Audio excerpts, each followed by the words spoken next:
how you go about your business at pregame meal, how we're going to go through all of that, how we act in the training room, how we want the mood and everything in the locker room, how we go about what we call our clap session. So you really work on it. So it's our one time to practice for working on how you want to prepare for the game before kickoff even starts. So that's a big part of it. A lot of times in spring football, the coaches are out on the field, and so this is a great time to get almost everybody off the field. So the players are out there by themselves. They need to communicate and get everything done. And it's another opportunity for them to compete and work on the depth chart. It's the players that set the depth chart, and this gives them a number of plays to show what they can do out on the field. So I'm hoping we have a great crowd, because I think it's good for our players. You go 14 days of practicing, and now you get to go out in front of a crowd again, and it certainly elevates your game. There's no question about that. Traditionally, have you seen much movement in the depth chart from the spring game? Yeah, you actually have. It's always one of those things. All winter long, what we do is we lift weights, we condition. We're working for that week of our testing, and you see who goes out and maxes out real well and lifts better than they ever have, maybe makes a jump they didn't even know they could make, and that's what we're trying to do with the spring game. Is we put all this work into it. Now it's your one time to go out and put on a show, and you want to have your best performance to date. That's what we always talk about, is go out there and have your best performance to date. So I think it'll be fun. Yeah, we're going to split it up like we did a year ago. So we'll have the ones in red and the twos in white. And, yesterday we had a good practice. We went hard. We had live tackling and some hard work at the second half of practice, ones versus ones, and it was very competitive and a lot of fun. So this will be a good way to do it, I think. Do you release a spring depth chart, and if so, are there a lot of oars on that? There were a lot of oars last year. Yeah, I'm hoping we don't have to have all those oars this fall. But I don't think we have released a spring depth chart, have we? We'll do a post-spring one. Post-spring one? Okay, yeah. If you want me to put some oars in there, just holler at me. I know how to do it. No, you don't want to be putting oars in there, honestly. We like to say, okay, this is our starting guys, this is our backup every once in a while. But, a year ago, we didn't even know guys hardly, so you had to put a lot of oars in there. In that regards, how much further along are you than you were this time last year as far as the program and the pieces that you do have? Yeah, it's hard to measure how much further, but we're definitely ahead of where we were a year ago. When you look at the offensive line a year ago, Jaron Christian and Kenny Thomas started the first game of the year. When you look at the Clemson game, every receiver out there were freshmen or redshirt freshmen because Quick and Staples were injured. So there's definitely ahead of where we were a year ago. Quarterback spot, we feel like we know Lamar's the starter and Kyle's the backup, and Reggie will catch the ball and run with the ball. So we know a lot more about our weapons and how to use them offensively. Defensively, obviously we're way ahead in the secondary than we were a year ago, because we didn't really have a clue on who would be the starters, and now we have everybody back and good competition. Some of the young corners are performing well and giving us good competition. I still think we have some work to do with our defensive front. It's hard to replace Sheldon Rankins, who caused havoc every play. Because he was an expert at the knowledge of the game and a great technician. So we're not quite there yet, but we'll have to probably replace his productivity with a couple of guys. 2 new coaches, 5 coaches in different roles. How has that gone during the spring? It's been great, really. I've been excited about it. I think when you look in the secondary, Keith Hayward and Court Dennison are doing a really nice job. Keith's brought in some different techniques and fundamentals that he believes in and that our guys are executing and utilizing. It's been great to get Lonnie in here. We've added some different plays and different things to the offense because of his knowledge of what they've done well, and his expertise at coaching the receivers has really shown up. It's good to have Nick at the quarterback spot. You know, it's something that he's been around it forever and executed in the offense and been in the press box, and you know, it's been fun to see. And I think he's got a good time to help develop those quarterbacks because they've been in the program too. So it's good continuity there. We have a full-fledged kicking game tomorrow night on Saturday? No. What we'll do is we'll kick PATs and field goals, and then when we punt, it won't be a live rush. We'll just punt to change field position, and we won't do any kickoffs or kickoff returns at all. So just basically trying to get the field goal and PAT work. Lamar said he's improved. He felt like he's improved his decision making. Have you seen that in the spring?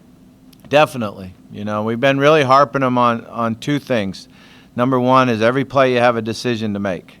And we've got to start getting that decision grade up over 90% in a game. Because if you get over 90% in your decision making, most of the time we win that game. So he's worked hard on that.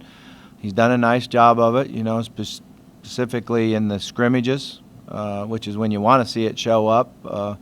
He's got to concentrate a little bit more in practice at times, and you know, he's an emotional kid, so sometimes his concentration is fluctuated after a big play as much as after a poor play, and I think that's some guys need to learn that. Some guys, it's really hard when they make a mistake, they throw an interception, they get down, and how do they do the next 5 plays? Sometimes for Lamar, if he makes an exceptional play and you know, he's excitable, he gets on the sideline, talks to his buddies, and all of a sudden his concentration, it takes a little while to get it back. So we'll mature and learn on that. But he's really done a nice job of understanding, you know, what the progressions are and then making his decisions based off of that, not making a decision prior to looking at the coverage. Nick said one of the things that makes Lamar special is his wrist snap, how quickly he pushes the ball out. Why is that important, and who does that remind you of the quarterbacks that come to mind? That's funny because at practice last night was Jake Plummer. Jake was here and came to practice, and then I met with him this morning on a couple of things. And, you know, Jake's this little skinny guy. When I recruited him, he was 156 pounds. And I thought, man, I wasted my whole day as he walked across the hall to introduce himself to me. But then I shook his hand, and when I shook his hand, he completely engulfed my hand. I said, well, maybe I didn't waste my whole day. But I've always believed that arm strength is a myth, that what it really is your ability to snap your wrist and your fingers, and that's where you get most of your velocity from. And when you watched video of Jake as a junior in high school when I was recruiting him, he used to always say, boy, that ball really comes out of his hand. It really comes out of his hand, and it was basically his ability to snap his wrist. That's really what Lamar has. He has the ability to really snap his wrist, get the velocity based on a quick release. And he's made some throws this spring that you go, wow, we're getting really close to what we want. And his timing's better because of his decision making, one, but his ability to snap his wrist and get the velocity that you need. Coach, given that most of your players aren't coming from out of state, do you think that the no longer relevant satellite camps may have been able to benefit your program if you were to hold one? Yeah, you know, I never even thought about that. We didn't travel to do the satellite camps, and what we try to do, the number one thing that we try to do here is get players to Louisville, get them on our campus. You know, we utilize some of the small college programs that can come in and help coach, and they get an opportunity to see different guys and high school coaches. But again, the number one thing for us was to get them here on our campus, and we work hard on that in spring, to get them to spring practice, to junior days, and to summer camp. With so many weapons in a spring game, how do you game plan or map out on we want to get this guy so many touches, or do you do that, or you just kind of treat it like a gaming situation? Well, we do that in games. You know, that's kind of how I've always felt like the way to call a game is not, oh, this is a great play. It's like, okay, I need to get the ball to Jody. He's a real playmaker. You know, I thought I'd get a better laugh than that. But that's how kind of how you call a game is, hey, I need to get the ball to Reggie. But do you Need do to it get the ball to different, though? Staples. In a spring game, do you do it different to see how a guy might? I don't know how to do it different. That's the only way I know how to call a game is to say, okay, how are we going to get the ball in Reggie's hands? How are we going to get the ball to Hicatini? And then obviously the quarterback has to be able to go through a progression. But most of the time, I'm calling a play for a specific reason based on our personnel. Sounds an awful lot like feed the studs. You remember that phrasing? FTS, baby, yeah, FTS. You still use that? Definitely. Yeah, when we script our plays, you put the plays on the board, and then you go back through them and say, okay, this play should get into 23's hands or 18's hands. This play should go to 7. This play, 8 might probably be running it, so hey, wait a second now. We better get quick a touch here in the first series, and so you kind of go through it, everything based on feed the studs. After watching 14 practices, how has number 7 evolved as one of those studs, and how many times, how do you get the ball in his hands? Yeah, he's a real playmaker. His ability to run the ball, catch it out of the backfield, catch it as a wide receiver, he just keeps getting better. So it's fun to have him back there and see the different ways we can utilize him. Have you guys started playing for him in certain positions? We're working at it. The last week and a half, he's focused more at the receiver spot and the ability to motion back in the backfield or do some of the run game in the backfield and passing game in the backfield. But we felt like he, number one, needed to take more reps at receiver to be in better shape. It's amazing how much receivers run compared to quarterbacks, and he's hurting a little bit right now. He understands how much more it is. Quick. We monitor our guys. They got these new devices, GPS things you can put in their shoulder pads, and how much they run, who ran full speed, who didn't run full speed, and James Quick, man, he runs more than anybody else on the whole team. He takes more reps, goes full speed. And Reggie's finding out receivers a little different than quarterback. And we always know that because during the season we condition our quarterbacks after practice, and we don't usually condition, the other players because they get it during the practice.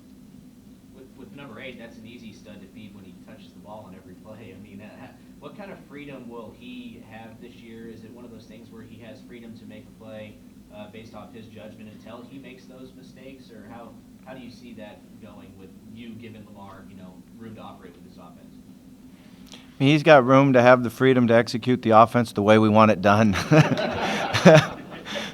That's a lot of freedom. One more question. Bobby, just with back to your contract, what did you think when Tom approached you about that? Were you surprised that he would want to do that? Was that something you would hope he would approach you about? I was really excited about it. It wasn't something I was thinking or something that I felt was, but I was just having a conversation with him, and he said, oh, yeah, and I'm going to get your deal redone too. And I said, okay, and he said, I'll just call Dave. So it's basically been him and Dave on the conversations with it. I've truly just been focusing on spring ball and worrying about, that and our depth chart and getting guys better. So it's been really a easy thing for me because I really wasn't involved in a whole lot. What's it mean to you, or what's it kind of say about your commitment to being here? Well, this is where I want to be. This is the place I want to finish my career, and I think everybody sees that now. And someone was saying, I think it was Rocco, was saying, this thing runs out. You're 62 years old. What are you going to do then? I said, well, I hope I get another one. So I can't believe it. I remember when I took the job, I think I was 41 when I first took the job. So I'll be in good health, fired up and ready to go 7 years from now. All right. Thanks, Bill. Thank you.